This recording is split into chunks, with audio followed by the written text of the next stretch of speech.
Hi, this is Professor Lipuma of the New Jersey Institute of Technology, recording for my Technical Communications class with material drawn from my text, Fundamentals of Undergraduate Education and Learning. We're going to be talking about decision-making and the terms related to it. The first thing that we want to think about is, what is decision-making? For us, this is the process that goes on in your mind when you are faced with two or more options that you could follow, two or more paths to a goal. It's very important as you consider your goal to realize that as you set objectives and understand what your outcomes should be, that you're going to make a number of decisions along the way and then take a number of actions. Now, one aspect of this that we have to really think about is that you'll be faced with a lack of available information, and so that you'll be required to do research. And then you'll identify a number of paths that could be taken.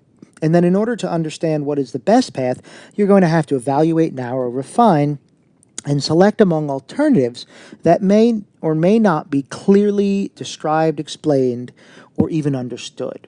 And so these ideas are what we're going to try to look at. But before we do that, we want to understand these different terms. As we think about decision making, we want to think about the idea of an option. For us, an option is any and all paths that possibly are able to be followed, physically able to be moved down by the person engaging in the process. Now, smaller than that is the idea of alternatives, and these are the paths that are open to be followed based upon the assumptions and parameters in the given situation for the person who is going to be going along these paths. And many times, this is defined by the rules of the situation. Now, lastly, we talk about the selection, and this is the smallest set of paths which the person who is going to follow them sees as available to them and are the ones that they will pick from. Now, a way to think about this, and one that I use in the book, is thinking about if you want something to drink. The options for something to drink can be anything that's available. This could be motor oil or blood. For most people, those are things that you would immediately discard and say, well, that's not even an option. So then we move into alternatives, and this really comes down to those things which are available based upon the limits of your particular situation. So if you're at school, you could get milk, water, soda, juice.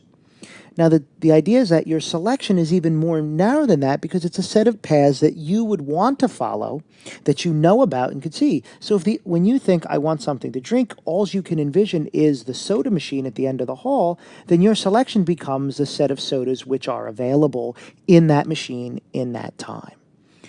The next thing we want to talk about is, well, what do we mean when we talk about decision? We want to make a distinction between decision and action. For us, decision is something that happens in the mind of the person engaged in the process, the decision maker.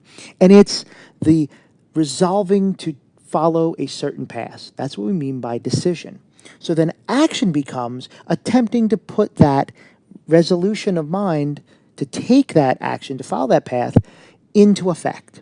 The reason we don't say it's following the path is because many times, even though you make the decision to follow a path, it is not able to be done because you're not physically able to go down that route. You want to leave the class, but suddenly it's your turn to make a presentation. Even though you're thirsty and would like to follow that path, you realize that you cannot follow that, so you cannot put action for that attempted decision.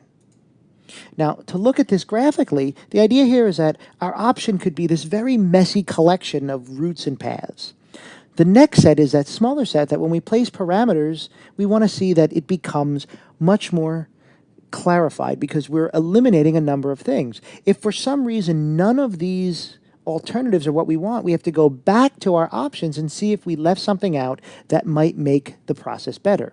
However, if based upon this we begin to do research, we will then go to a final set of selections, and this could become the set of paths which we feel are available and fit our needs. So then this moves to the decision, which again is in the mind of the person. They look at their different options, they weigh them, they have a criteria to determine what they want to do, and then they go. Beyond that, then, they actually put that into effect, and that becomes action. Thank you.